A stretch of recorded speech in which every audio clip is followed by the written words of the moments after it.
Good evening, everyone.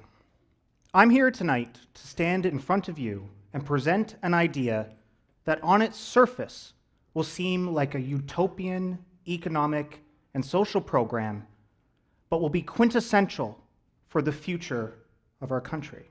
The idea is quite simple. The government provides its citizens with a monthly, predetermined payment directly into your bank accounts. It's an income that you earn just for being a resident of the country that provides it. A universal basic income. The money, paid as a tax-free benefit to its recipients, is given to ensure that your living expenses, including essentials like food and utilities, are covered, or at the very least, subsidized by the state. A universal basic income is something that everyone, regardless of class or status, receives. No means tests, no restrictions. Now, I can't stand up here and take credit for this idea. In fact, I can't take any credit for it at all. The idea dates back to as early as 44 BC when Roman General Julius Caesar provided each common Roman citizen with 100 denarii per month. And upon his death, his will provided everyone with an additional 75 denarii. His later successor, Trajan, increased those payments to 650 denarii. For context, that's roughly $400 in 2023 numbers. Not bad. In the 16th century, English statesman Thomas More depicted a society in which everyone receives a guaranteed income, stating that no penalty on earth will stop people from stealing if it's their only way of getting food. Instead of inflicting these horrible punishments, it would be far more to the point to provide everyone with the means of livelihood so that nobody is under the frightful necessity of first becoming a thief, then a corpse. There has been several different scholars over the years that have proposed various basic income programs in society, and in the late 20th century, probably a person you never would have expected not only proposed a basic income in the United States, but got it passed in Congress only for it to die in the Senate. Republican President Richard Nixon proposed a basic income in his family assistance plan. Now, this plan wasn't universal and was only guaranteed to those who made the least, but it was still a basic income plan. And the funny thing is it passed in the Republican House and died in the Democratic Senate, sort of breaking through the social norms of those respected parties. Now, you might be thinking to yourself a few different things when you hear this proposal. First thing is, well, JB, how on earth is giving people free money going to help people? Won't it just promote laziness? Now, it's easy to make that assumption. I'm sure we would all love to not work and get free money and to cover us financially. But the amazing thing with human nature is that we are not inherently lazy. People who are lazy for a reason. Perhaps they're already overworked, stressed about various things in life, or maybe even have a mental illness that fatigues or demotivates us. The humans as a whole want to be productive members of society, and giving people a set amount of money every month to cover their living expenses has a very interesting effect. People then want to go to work and work jobs that they actually want to do, not that they have to do. A basic income pilot that took place here in Canada, the Ontario pilot for 2 years, showed that unemployment decreased by 17%. Not only that, 37% reported improvements in pay, 31% improved their working conditions, and 27% got into jobs that had a better job security. And it is firmly believed that if Ontario didn't preemptively cancel this plan, these numbers would be a lot higher. Additionally, the traditional social welfare programs comes with restrictions and guidelines that lock people into the system. Most welfare programs here in Canada state that if you or your partner starts to work, you lose all your benefits. But if you were to remove those restrictions, people then want to go to work and feel more comfortable going back to work. Not only the benefits that it does for employment, but the communities benefit from it as well. In that same study in Ontario, 86% of recipients reported never being without food. 69% reported them upgrading their living conditions, and 75% reported making their debt payments on time, being less reliant on family, friends, or even worse, predatory lending companies.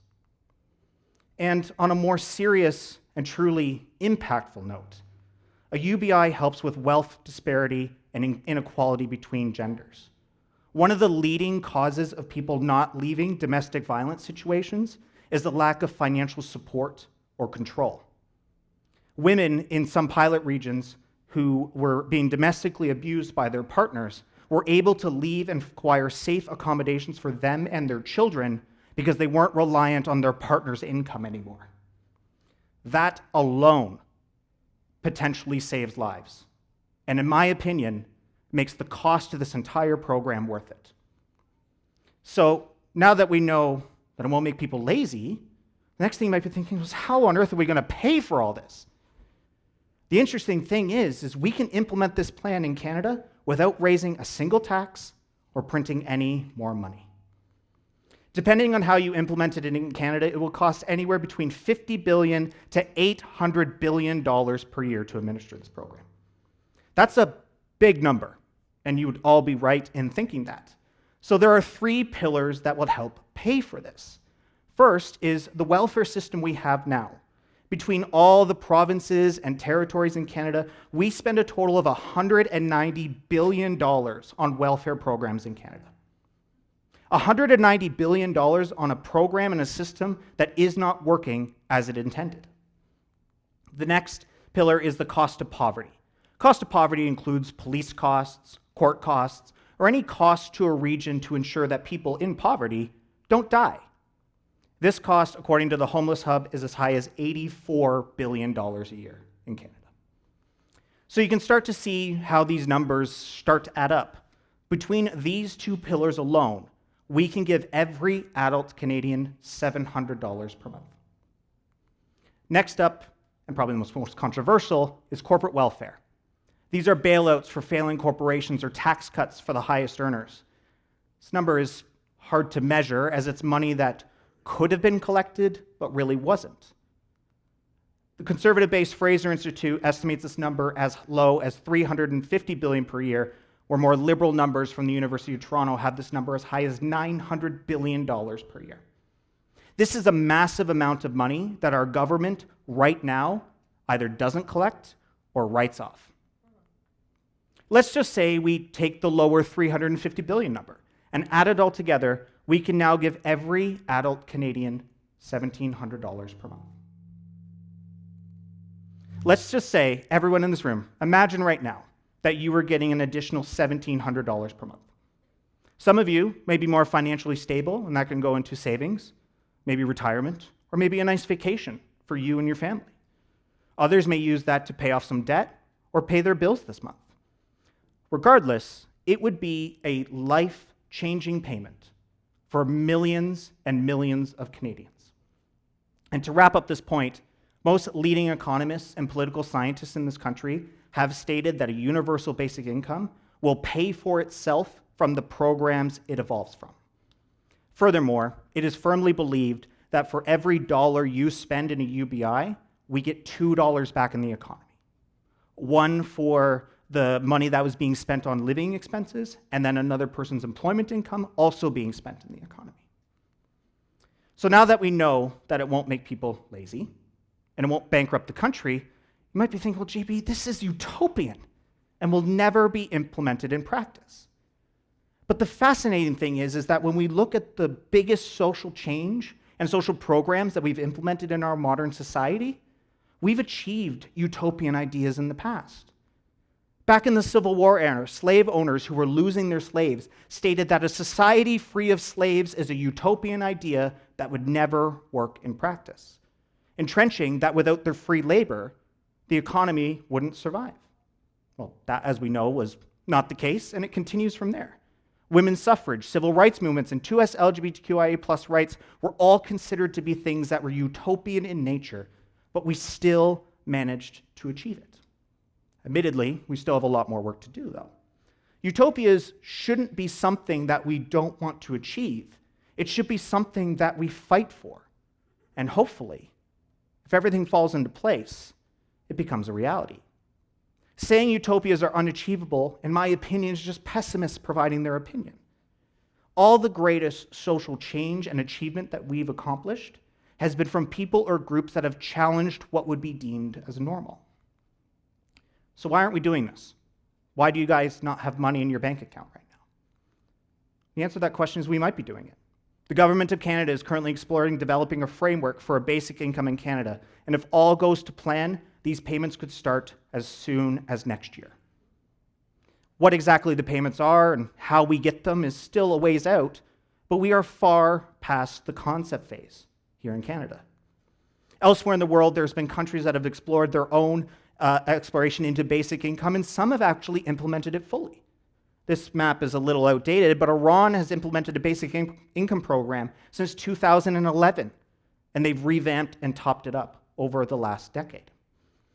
This idea is about switching up our economic model from a trickle-down economics to a trickle-up economics. Right now, we give billions of dollars to people in hopes that they spread that wealth downward in their institutions. Meanwhile, we have more and more people working on minimum wage than ever before. We have more and more people that are falling into financial turmoil. And political ideologies aside, we can all agree that it's getting harder and harder to get financially ahead. So what if we changed our approach to economics and social support? The switch of an economic model is going to take more than a basic income program to truly change the way we think about economic support. But if we were to continue down the current path we are on, it may be familiar and it may be smooth and flat, but it only leads to a never-ending winding road that many people are unable to navigate. But if we were to change our approach, the basic income path may be bumpy, uphill, unfamiliar, but it's nice and smooth on the other side. So that leaves a question for you all. What path would you want to take? Never thought I'd say this, but thanks for coming to my TED Talk.